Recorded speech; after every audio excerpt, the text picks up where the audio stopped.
어떤 부자가 큰 잔치를 베풀고 종들을 시켜서 많은 사람을 그 잔치에 초청을 했습니다. 그런데 오늘 본문에 소개가 되어 있는 몇 사람, 그들은 하나같이 바빠서 갈 수 없다고 그렇게 거절을 합니다. 얼마든지 우리 성경을 보면 얼마든지 그게 이해가 되는 얘기지만 유대나라 풍습을 우리가 보면 이건 이해가 되지 않는 모습들입니다. 왜 그러냐면 유대나라는 우리가 아는 것처럼 지금처럼 무슨 예식장에 무슨 얼마든지 누구든지 들어가면 음식 먹을 수 있는 그런 상황이 아닙니다. 그래서 잔치를 계획을 할 때 몇 명이 그 잔치에 참석할 건지를 미리 파악을 하고 그 뜨거운 나라, 에어컨도 냉장고도 없는 그 나라는 몇 명 먹을 음식 준비를 미리 해야 되기 때문에 미리 통지를 해서 올 건지 안 올 건지를 미리 확인을 합니다. 몇 월 며칠 날 몇 시에 우리 아들 장가 가는데 여기 참석할 수 있겠습니까? 초청을 하니까 대답을 해 주십시오 해서 그 사람들로 하여금 충분히 스케줄을 확인하고 대답을 하도록 합니다. 그래서 대답한 사람들 숫자에 맞춰서 그 뜨거운 나라, 음식 변할 수 있는 그 나라에서 이제 그 사람들 숫자에 맞춰서 음식 준비를 하는 겁니다. 자, 그리고 하루 이제 시간이 지나간 다음에 다시 그 결혼식 날이 이렇게 다가오면 다시 통지문을 보냅니다. 그래서 이제 결혼식에 이렇게 참석하도록 두 번째 통지문을 발송을 하는 겁니다. 근데 문제는 오늘 본문이 우리에게 주는 말씀은 두 번째 통지를 한 겁니다. 청하였던 자들에게 종을 보내서 이르되 오소서 모든 게 준비됐습니다 하는 말은 첫 번째 오겠다고 약속한 사람들에게만 종을 보낸 겁니다. 그리고 이제 다 준비됐다고 와서 먹기만 하면 된다고 그렇게 했는데 오늘 본문에 있는 말씀 보면 여러 가지 일들 때문에 선약이 된 잔치임에도 그 잔치 초청을 이제 거절했다는 얘기입니다. 자, 그런데 그 보고를 받은 주인이 아주 노해서 시내 거리와 골목으로 나가서 가난한 자들과 몸이 불편한 자들과 맹인들과 저는 자들을 데리고 오라 그렇게 말씀합니다. 그래서 그 종들은 주인이 명한 대로 시내 거리와 골목을 나가서 그런 모든 자들 불러옵니다. 그런데도 아직 자리가 또 남았습니다. 이제 그래서 그 주인은 길과 산울타리가로 가서 이제 많은 사람들을 강권해다가 그 잔치 자리를 채우는 거죠. 여러분들, 오늘 우리가 이 부분 가운데서 생각해 봐야 되는 말씀은 바로 이겁니다. 육신적으로 너무 바쁘고 할 일도 세상에는 너무 많고 또 생각들도 다 복잡하고 핑곗거리도 많고 또 물질도 너무 부유합니다. 그래서 여러분들 잔치 정도는 안 가도 얼마든지 집에서 먹을 수도 있고 아침에 잘 먹었기 때문에 잔치 안 가고 얼마든지 안 먹고 건너뛰어도 되고 이런 인간적인 계산들 얼마든지 할 수 있습니다. 물질은 부요한 대신 영혼은 너무 메말라 있는 세상. 그래서 사람들은 영혼을 살찌우고 풍족하게 해줄 하나님의 잔치에 관해서는 지금도 마찬가지입니다. 관심이 없습니다. 없는 정도가 아니고 그런 정도의 잔치에는 아예 관심이 없습니다. 서울의 어느 교회가 이렇게 새생명 전도 축제를 걸고 소형 승용차를 경품으로 내놨어요. 냉장고 20대, 진공청소기 100대 이런 식으로 막 엄청나게 경품들을 내걸었어요. 큰 교회가요. 그러니까 그 주변에 있는 교회들이 난리가 났습니다. 그 교회를 향해서 전화를 해서 막 돈 자랑을 하는 거냐, 큰 교회가 그렇게 전도를 하면 우리 약한 교회들은 어떻게 전도하라고 그런 경품을 내걸었느냐, 난리가 났어요. 예. 그러면 여러분들, 그렇게 승용차를 내걸고 이 냉장고를 뭐 10대 20대 내놓고 뭐 청소기를 막 100대씩 내놓고 막 이렇게 하면 그 잔치자리는 터지고 차고 넘쳐야 될 거 아닙니까? 근데 놀란 건 승용차가 경품으로 걸리고 냉장고가 그렇게 걸리고 엄청난 경품이 걸려도 여러분들 잔치자리 안 온다는 거예요. 그거 우리 집에 또 있고 그거 안 받아도 얼마든지나 잘 먹고 잘 살 수 있고 거기 가봐야 골치만 아프고 내가 왜 거기 가야 되느냐는 거죠. 여러분들, 약한 교회에서 걱정하는 것보다 오히려 경품을 내건 큰 교회가 오히려 더 나중에 후유증을 알았다는 얘기를 제가 들었습니다. 여러분들, 사람들은 영혼을 살찌우고 풍족해 줄 하나님의 나라의 잔치에는 관심이 없습니다. 우리는 생각에 엄청난 경품을 걸면 사람들이 엄청나게 몰릴 거라고 생각하지만 이건 영적인 일입니다. 영적인 부분들입니다. 여러분들, 왜 그렇습니까? 하나님께서 초청하는 이들, 오늘 17절에 있는 말씀 한번 보면 잔치할 시각에 그 청하였던 자들에게 종을 보내어 모든 것이 준비되어 있다 그랬습니다. 그랬는데도 그들은 참석하지 않았습니다. 1차 초청에는 오겠다고 해놓고 2차 초청에는 오지 못하겠다고 하는 겁니다. 거절하는 이유가 오늘 본문에 3가지로 나옵니다. 하나는 밭을 샀기 때문에 그랬다고 그랬습니다. 여러분들, 이건 핑계고 거짓말입니다. 왜냐하면 밭을 사기 전에 밭을 안 보고 사는 사람이 어디 있습니까? 밭을 다 사전에 보고 샀습니다. 여러분들, 혹 보지 않고 샀다 할지라도 이미 돈은 줬고 이미 등기상으로는 그 밭은 내 땅이고, 그러면 잔칫날은 잔치에 참석하고 그 다음날 가봐도 밭이 어디로 가는 게 아니지 않습니까? 여러분들, 잔칫날 꼭 가봐야 되겠다고 하는 말은 그건 핑계고 거짓말입니다.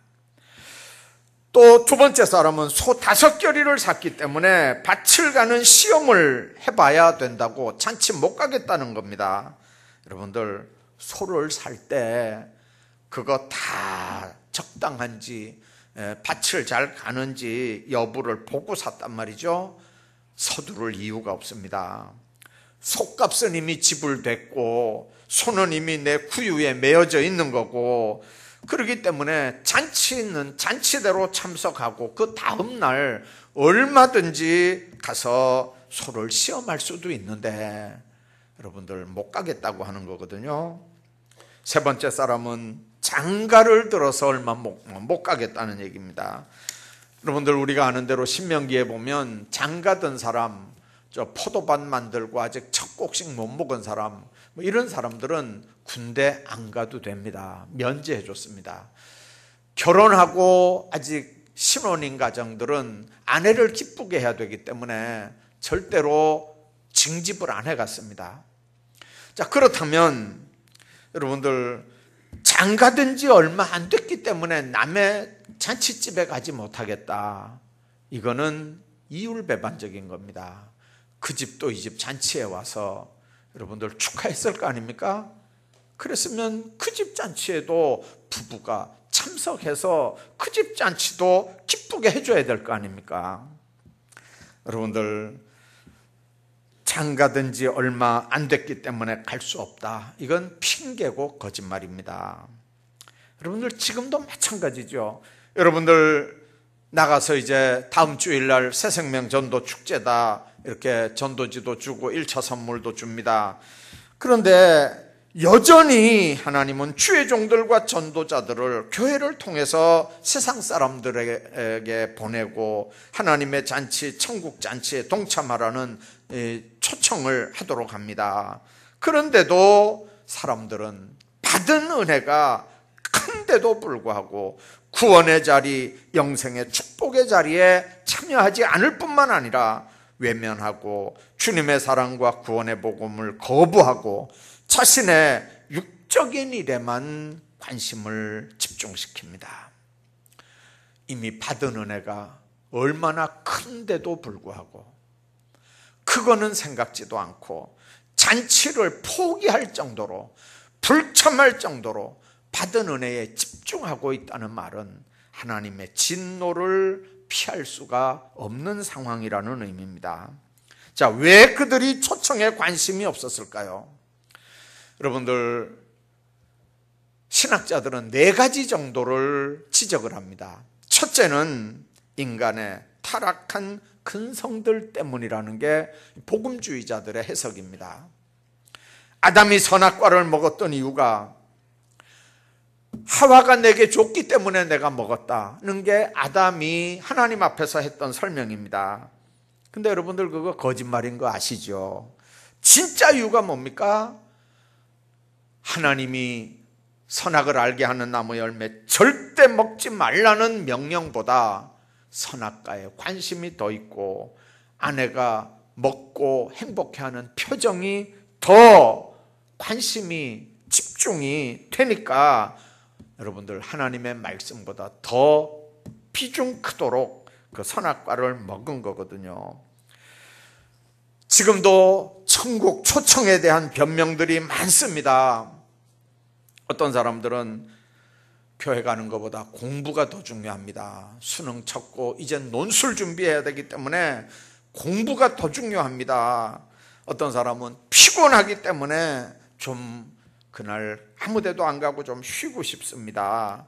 어떤 사람은 가려고 했는데 거기보다 선약한 데가 있어서 그 모임에 가야 됩니다. 뭐 어떤 사람은 도저히 바빠서 아무래도 안 되겠습니다.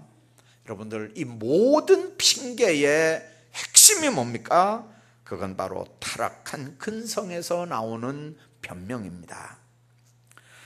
또 하나님의 초청을 거절하는 두 번째는 뭐냐면 그들의 관심은 하나님이 아니라 세상이기 때문에 그렇습니다. 아담의 관심사는 하나님의 경고의 말씀이 아니고 눈에 보이는 먹음직도 하고 보암직도 한 선악과였습니다.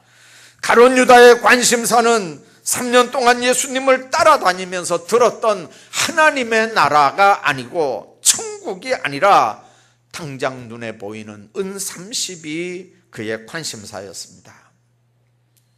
아나니와 삽비라 관심사는 뭡니까? 성령 충만한 뜨거운 관심이 아니라 베드로에게 인정받고 싶은 명예욕이었습니다. 데마의 관심은 바울과 함께 고난받는 게 아니라 세상을 사랑하는 평안한 세상이었습니다. 여러분, 여러분의 진실한 관심사는 뭡니까? 다른 말로 바꾸면 여러분들의 가장 최우선적인 우선순위가 뭡니까? 하나님입니까? 하나님 나라 천국입니까? 아니면 세상적인 것들입니까? 세상적인 가치관들이 여러분들 하나님 나라보다 더 우선적인 가치관, 우선적인 겁니까? 만일 우리 관심이 세상적인 거라면 가장 불쌍한 자라는 게 바울의 판단이거든요. 우리의 최대 관심사는 주님의 말씀처럼 너희는 먼저 그의 나라, 하나님의 나라, 천국, 하늘나라를 먼저 구하라는 거거든요. 그 나라의 의를 먼저 구하라는 거거든요. 여러분들, 우리의 최대 관심사는 하나님의 나라가 하늘에서 이루어진 것처럼 이 땅에서도 이루어지는 게 우리의 최대 관심사입니다. 이것 때문에 우리가 부름을 받았고 이것 때문에 우리가 교회의 멤버가 됐습니다. 이것 때문에 우리가 예수를 내 구주로 영접했고, 이것 때문에 예수님은 지금도 내 구주고 지금도 주님은 내 왕입니다. 우리는 그 나라 백성이고 그분은 말씀으로 지금도 우리를 다스립니다. 하나님의 말씀이 나를 다스리고 내가 그 말씀에 순종하며 내 마음에서 하나님의 나라의 통치권이 이루어진다면 내 심령은 이미 하나님의 나라가 이루어진 거고 천국을 맛보며 사는 겁니다. 그건 믿음으로만 되는 거기 때문에 이 땅에서 하나님의 나라와 그 의를 구하는 이 삶을 통해 살다가 하나님 우리 영혼 부르시면 하나님 나라 영원한 천국에 가는 겁니다.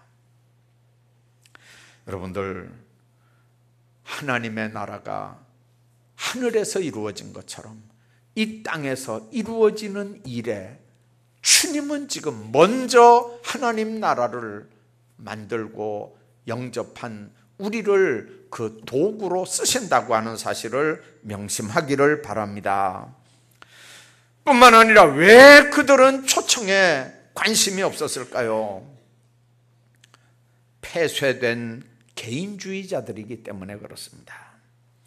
전도해보면 이런 사람들 얼마든지 만날 수 있습니다. 자신의 길, 자신의 생각이나 지식, 자신의 경험을 앞세워서 예수 믿는 거 거부하는 사람들이 많이 있습니다.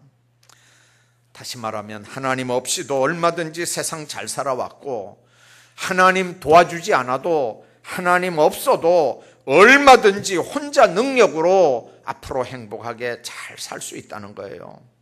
모든 종교는 다 똑같다는 거예요. 그러니까 꼭 하나님만 믿을 이유는 없다는 거죠. 며칠 전에, 그날이 전 법무부 장관 소환되던 날인데 제가 잘못 듣고 전 법무부 장관 아무개가 구속이 됐다는 얘기를 듣고 그거 보겠다고 뉴스를 보겠다고 채널을 막 이리저리 막 돌리는데 그 뉴스는 안 나오고 뭐가 나왔냐면요, 신성일 씨가 나왔어요. 신성일 씨가 병원에서 이렇게 진단을 받았는데 폐암 3기라고 진단받는 그 내용을 누가 취재진들이 이렇게 밀착 취재를 했어요. 들어갈 때도 취재하고 나올 때도 취재하고 이렇게 동영상으로 찍었어요. 자, 지금 심정이 어떻습니까? 인터뷰하기 싫다. 의사는 뭐라 그럽니까? 나중에 들어보니까 심각한 상태다, 아주 예후가 안 좋은 상태다, 뭐 이러면서 아주 부정적으로 얘기해요. 자, 그러니까 이분이 명예가 없습니까? 돈이 없습니까? 그 대단한 사람이 삼기고 의사들은 이제 예후가 안 좋다, 이젠 의사들은 희망이 없다는 얘기죠. 자, 그러니까 심각한 표정으로 이렇게 침통하게 이렇게 이제 그 병원 문을 나와서 그러니까 그 의사 방을 나와서 이렇게 복도로 이렇게 가는 걸 이제 밀착 취재해서 동영상을 찍은 게 이렇게 나왔어요. 그 순간 제가 가만 있어 보자. 나는 기억에 그분 돌아가셨다는 기억이 있었거든요. 근데 그걸 딱 보니까요, 아직 이제 죽는다는 얘기만 있었지 아직 안 죽었는가 보다 이렇게 하고 계속 봤어요. 계속 보니까 계속해서 이제 그 심경을 이렇게 얘기하는데 아주 절망적이고 얼굴도 어둡고 그래요. 그래서 혹시 싶어가지고 이제 이렇게 검색을 해가지고 이렇게 이제 신성일 이렇게 딱 치니까 세상에 1년 전에 돌아가셨더라고요, 벌써요. 1년 전에 돌아가셨는데 1년이 지난 다음에 아마 일주기 기념으로 아마 그걸 만든 것 같아요. 그걸 이제 이렇게 방송을 하는 것 같아요. 제가 그 모습을 이렇게 보면서 그랬습니다. 그 대단한 사람도, 그 대단한 사람도 삼기입니다. 의사들이 이제 어떻게 할 수 없는 상태입니다. 그 선고를 딱 받으니까요. 여러분들 얼굴 표정이 얼마나 굳어지고 어두워지는지 그 밀착 취재하는 취재진들이 질문을 해도 인터뷰 안 하겠다고, 대답 못 하겠다고, 묻지 말라고, 그렇게 하면서 이렇게 나가는 동영상을 봤어요. 그리고 확인해 보니까 그 사진에 이렇게 까만 리본이 이렇게 하나 딱 걸려져 있는 영정사진이 하나 딱 나왔어요. 그리고 작년 아마 이맘때 세상을 떠난 것 같아요. 여러분들, 하나님 없어도 얼마든지 살 것 같잖아요. 돈 있으면, 명예 있으면, 인기 있으면, 주변에 사람들 많으면 얼마든지 하나님 필요 없을 것 같잖아요.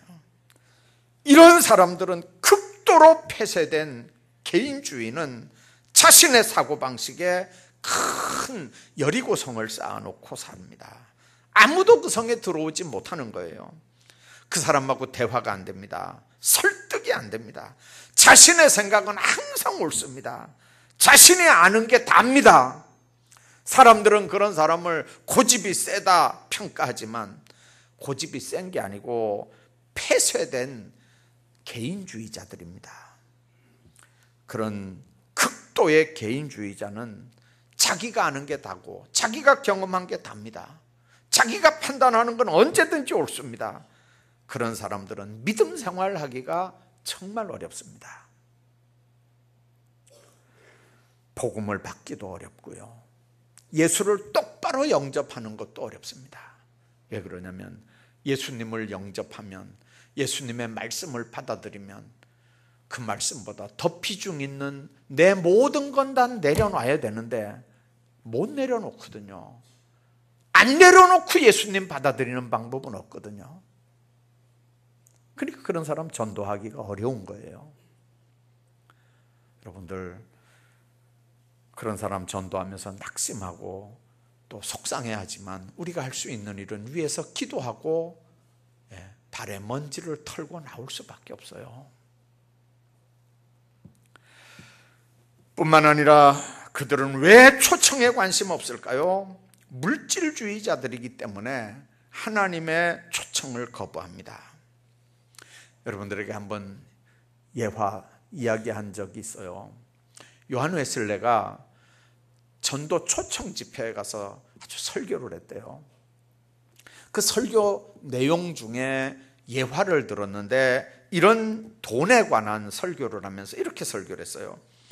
여러분들, 정당한 방법으로 돈을 최대한 많이 벌어야 합니다. 그러니까 그 전도 집회에 참석했던 돈밖에 모르는 수전노가 그 얘기를 듣고 귀가 번쩍 띄켜져가지고 이야, 참 설교 잘한다 그러면서 막 박수를 치는 거예요. 정당한 방법으로 돈을 최대한 많이 벌어야 된다 그러니까 이 수전노가 박수를 치면서 오늘 설교 최고라는 거죠. 두 번째, 가능한 한 돈을 아껴 쓰고 저축을 많이 해라 그랬어요. 그랬더니 막 무릎을 치면서 이 수전노가 참 최고라고. 어떻게 저런 목사가 다 있냐고, 어떻게 저렇게 설교하는 사람은 난 오늘 생전 처음 본다고, 진짜 설교 잘하는 사람이라고 그냥 막 흥분을 하는 거예요. 근데 요한 웨슬레가 세 번째 이런 설교를 했어요.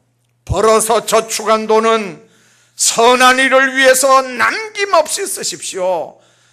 사람이 올 때 빈손 들고 왔기 때문에 갈 때 빈손 들고 가는 겁니다.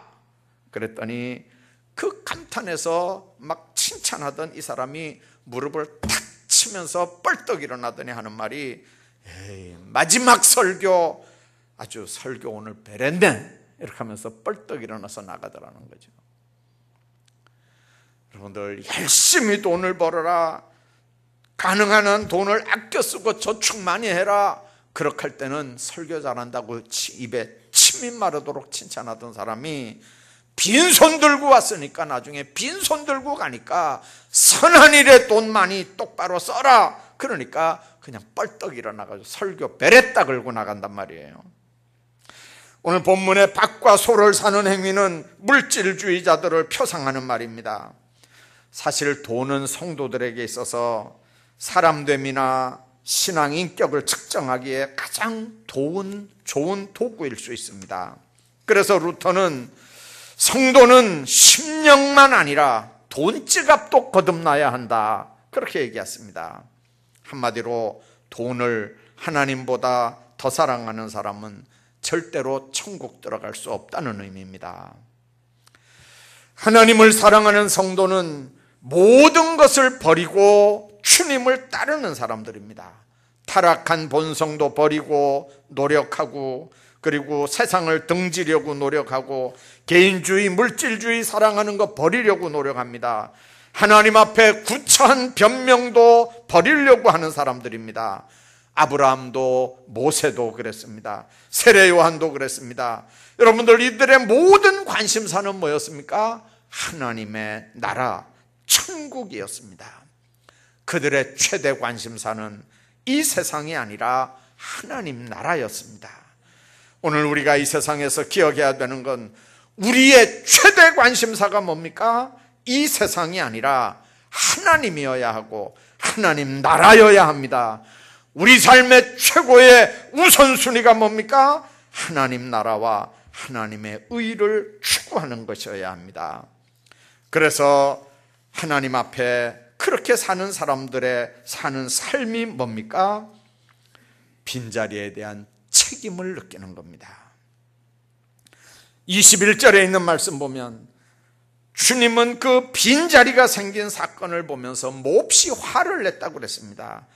여러분들, 하나님의 집에도 빈자리가 있다는 말은 주님이 노를 바라는 사건임을 알아야 합니다. 왜 그렇습니까? 와야 될 사람이 안 오기 때문에 빈자리가 생긴 거거든요. 주님은 이 비유를 통해서 누구든지 불러다가 채우라 그럽니다. 여러분들, 길과 산울가로 나가서 사람들을 강권해서 채우라는 얘기입니다. 유대인들, 바리새인들, 율법사들, 아브라함의 후손이라고 자부심을 갖는 유대인들은 안 오니까 원래 자격도 없는 이방인들 갖다가 앉히라는 겁니다. 이방인들도 자리가 모자라면 죄인들까지도 불러다가 앉히라는 게 이 비유가 우리에게 주는 말씀입니다. 여러분들, 너희가 나가서 강권해서 데리고 오라고 할 때 우리는 이 사람은 이래서 안 되고 저 사람은 저래서 안 되고 자꾸 우리가 판단을 합니다. 그러나 주님은 그렇지 않습니다. 어차피 초청받은 사람은 참석 안 하는 거예요. 어차피 괜찮은 사람들로는 자리가 아직도 비는 거예요. 여러분들, 강권해서 끌고 오는 사람은 자격 없는 사람들이 끌려오는 거예요. 왜 그렇습니까? 하나님 앞에 그 사람들도 한 영혼들입니다. 하나님은 이 빈자리가 채워지길 바랍니다. 그리고 이 빈자리를 통해서 잔치가 준비되어 있다고 많은 사람들이 하나님 앞에 채워지기를 원하는 겁니다. 그래서 길과 산울타리가로 가라는 거죠. 거기는 평소에 사람들이 많이 다니지 않는 데입니다. 사람을 강권하라는 겁니다. 억지로 데리고 오라는 말이 아니고, 그 아난카조라고 하는 헬라어가 강권이라고 하는 말이 아난카조라는 말이거든요. 설득해서 필요성을 인지시키면서 간곡하게 그를 설득해라, 그 말입니다. 우리는 예수님의 변호인일 뿐만 아니라 예수님의 증인입니다. 그가 안 믿는다든지 그거는 안 온다든지 하는 건 그건 그 사람에게 속한 겁니다. 우리가 해야 되는 일은 내가 예수 믿고 내가 예수님을 영접했더니 내 삶에 이런 변화가 있었다, 이런 소망이 생겼다, 주님이 내 안에서 말씀으로 영으로 내 안에 계시니까 내 질병이 이렇게 치료됐다, 내 가정이 이렇게 평안해졌다, 우리 자녀들에게 이런 일들이 생겼다, 증거하라는 겁니다. 우리는 증언해야 될 사람들입니다. 이게 내 힘으로 되는 게 아닌 거 우리 알지 않습니까? 오직 성령이 너희에게 임하시면 너희가 권능을 받고 라고 말씀합니다. 그 권능 가지고 할 수 있는 일입니다.